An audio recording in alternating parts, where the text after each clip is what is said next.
Yo, what up there? What it do? It's your boy Jermaine and I'm back again with another bang.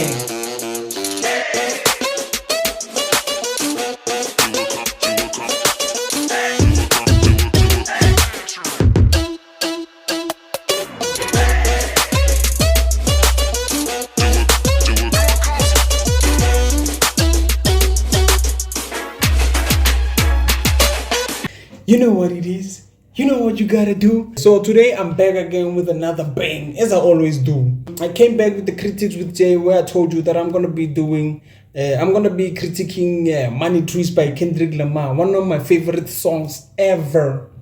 This track is from an album that is structured like Malcolm X's autobiography, because it collectively tells us a story about a young black man organized by fear and motivated to survive. When someone feels vulnerable or powerless, they are most likely to be ambitious or make aggressive decisions.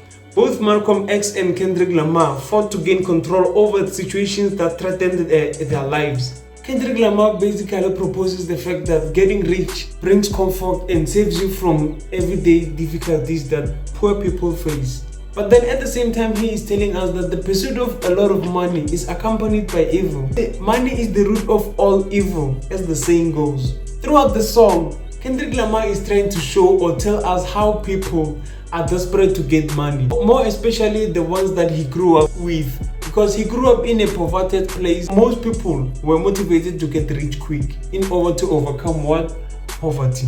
And this is exactly what makes people lose their mind, moral, and deviate from their true passions. This song also tells us about the culture of gangs, violence, drugs, theft that is dominantly taking place in poverty neighborhoods, and Kendrick Lamar is very familiar with these kind of activities because he grew up in a hood where any day your life could be taken away. Kendrick Lamar grew up in Compton, CA, which is known for its notorious activities and gang-related crimes. And he moved to Compton coming from Chicago, trying to escape another violent environment. The track goes on to talk about how people in these communities struggle to make enough money to leave those places so that they can live comfortably far away from poverty. This song is deep and reflective because it looks at Kendrick Lamar's past life and beginnings. It also sheds some light on his rise to the top of the music industry. Money Tree samples Beach House's 2010 song titled Silver Soul. It goes like this.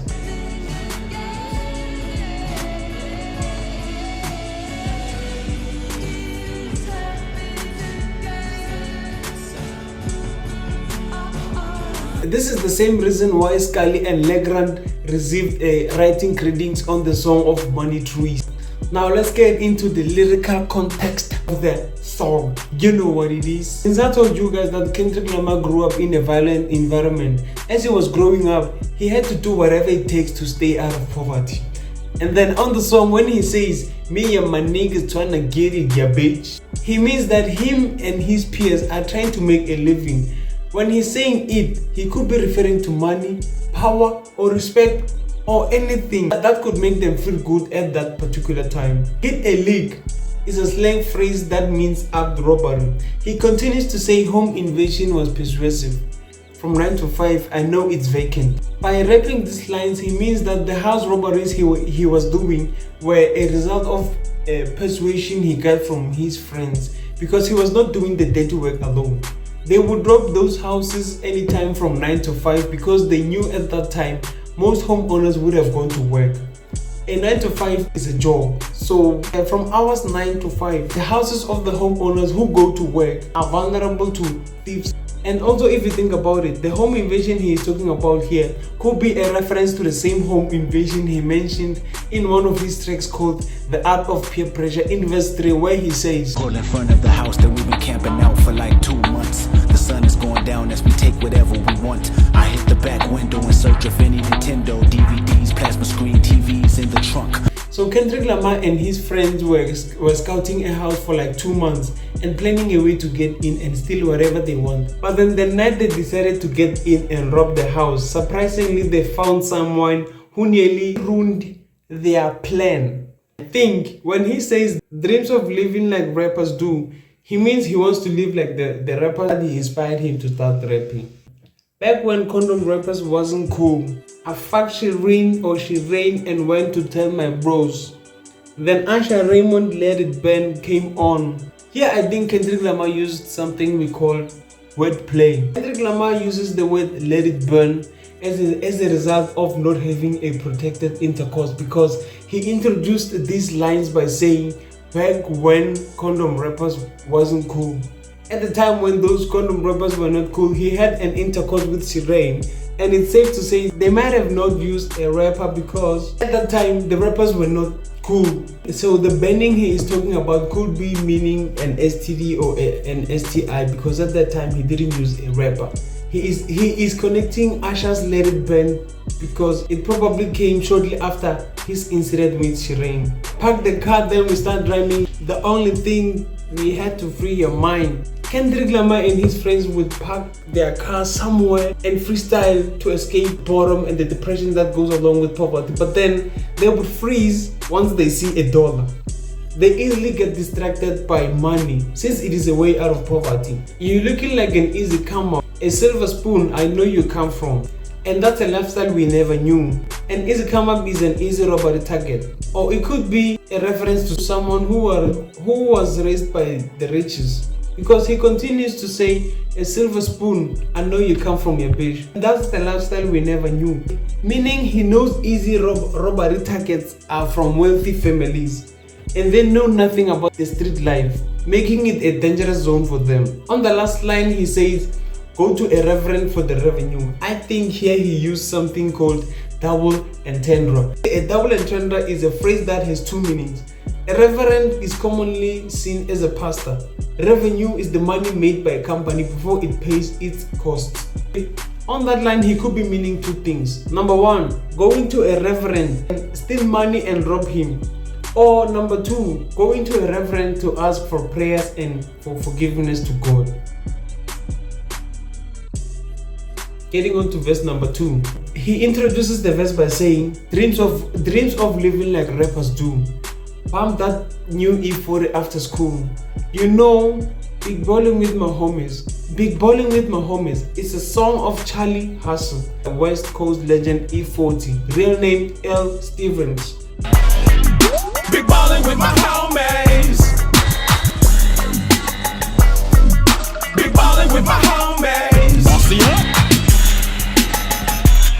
As Stevens had us thinking regional. E40 usually portrays a luxurious lifestyle in his music, and since Kendrick Lamar and his homies are under his music influence, obtaining money seems to be more than rational to them. The usage of the word rational also takes an ironical meaning, pointing out how rap songs gave him and his homies unrealistic ambitions of wealth. Back to reality. After the lavish lifestyle ideology Kendrick Lamar had from the music he was listening to, he would eventually come back to reality of Compton filled with poverty and casualty wars.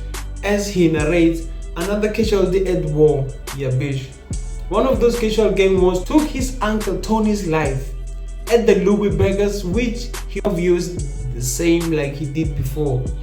This has caused him a lot of pain since his uncle believed in him and told him one day he will be on tour. This pain is so severe that not even expensive clothes can take it away. But then he might continue to buy in the midst of the days he feels like he is missing his uncle so much and hopes that he can ease the pain momentarily.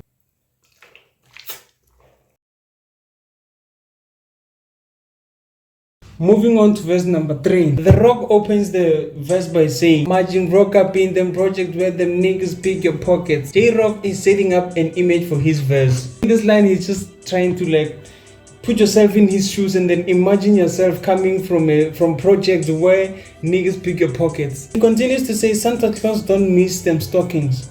Liquor spilling, pistols popping. I think here why he chose to use the word Santa Claus is because his homies used to wear clothes that were dominantly red and white. Santa Claus don't miss them stockings. Stockings is where you could be hiding your money. Liquor spilling. On liquor spilling, he could be referring to many things. They're drinking liquor every day, or maybe liquor spilling as a sign of respect for the dead. or maybe a liquor spill from the pistols that he says are popping every single day. Pistol popping, it just means there are gunshots every single day. He continues to say baking soda, Yola whipping, ain't no taking on Thanksgiving. Yola whipping refers to using baking soda to cook cocaine until it's crack. That's the only cooking that is going on in his kitchen. There is no take that is being made even during the Thanksgiving like there would be in most houses. On the next line, he's saying, my boy just doomed the nigga. I just hope the Lord forgive him. Yeah, this line could be a little bit ironic because also in the second verse, Kendrick Lamar told us that his uncle Tony lost his life through a gunshot. J-Rock is casually saying this like it's something that you just say or do because it is the part of the lifestyle that they live in America. Pots with cocaine residue. Every day I'm hustling. Yeah, this is simple and clear. He was cooking the cocaine into crack in order to do what? To hustle, because he cannot get a job. There's nothing best he can do other than selling drugs. On the next line, he's saying, what else? What else is a thug to do when you're eating cheese from the government? Wordplay, I think. American government distributes free cheese to households, and also cheese is a slang for money. So he could be meaning what else is a thug to do when he's getting cheese from the government, implying that he is poor or he has a welfare or a job that is not paying very well. Moving on, he's saying, gotta provide for my daughter. Get the fuck out of my way, bitch. This is just to say, do not disturb me when I'm hustling for my daughter. Get out of my way and my business.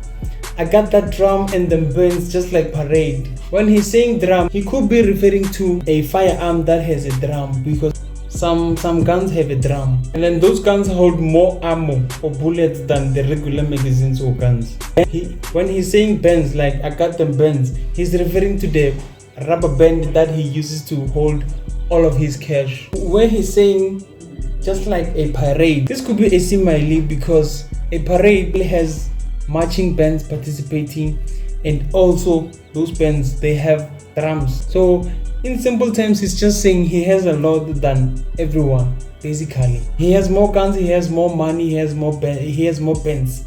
Drop that work up in the bushes. Hope them boys don't see him. Maybe he's being pulled over, or maybe he's being chased down. Drop that work in the bushes means he's throwing whatever that could be illegal in his car. He's throwing it away into the bushes. And then hope them boys don't see my stash. That stash, if the cops see it, it's gonna be the last time we see him because he's gonna do jail time. From the gardens where the grass ain't cut. J-Rock is from Nickerson Gardens Projects in Watts, Los Angeles. So when he's saying from the gardens where the grass ain't cut, he's playing off with the name called garden, because we know that in garden we have weeds like grass, a lot of weeds actually, and you have to cut them in order to have a beautiful garden. So here he's saying his hood, the block that he was from, was not, that tidy. The serpents lacking. The serpents are those backstabbers, those people that plan with you, but then at the end they kill you so that they get the benefit. So he's saying that them serpents are lacking, blood bitches selling pussy, niggas selling drugs, but it's all good. This is basically what is happening from day to day in his hood. A reality he cannot escape unless he makes a lot of money and get out of it. And then he continues to say broken promises. From what? From the serpents. Steal your watch and tell you what time it is. This is a double entendre because a robber can steal your watch and tell you what time it is. Secondly, a robber can steal your watch and then tell you what time it is. Like they're telling you that now it's time we are robbing you. There's nothing you can do about it. Take your G's and tell you to kick it where the food locker is. Take your G. I don't really get this, but then he continues to say, in the streets with the heater under my dungarees. So this is just basically what thugs do. They just be in dungarees. In dungarees like Tupac used to do. They just be in dungarees and chill on the streets and do whatever they want to do. And then he concludes the verse by saying, dreams of me getting shaded under a money tree. He's coming from a poverty place.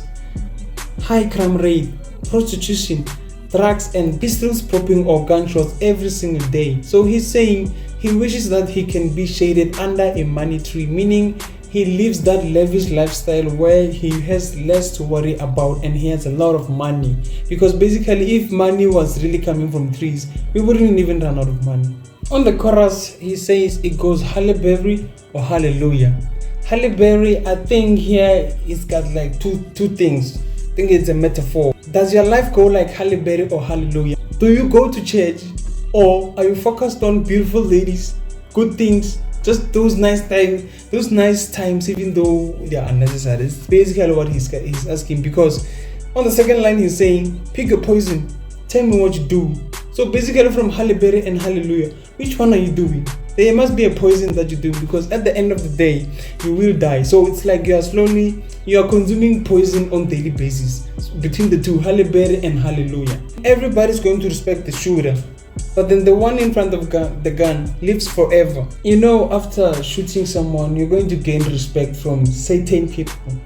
But then the person that you're killing is gonna be respected and remembered forever. You're only gonna get respect for that moment.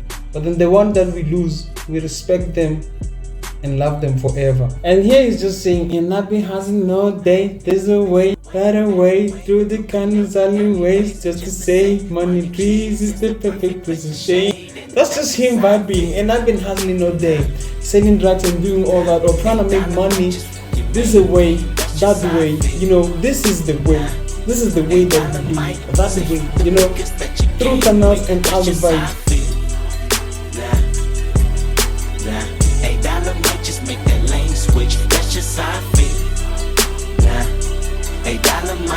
Turn to $1 million and we all rich. That's just how I feel. Dreams of living life like rappers do.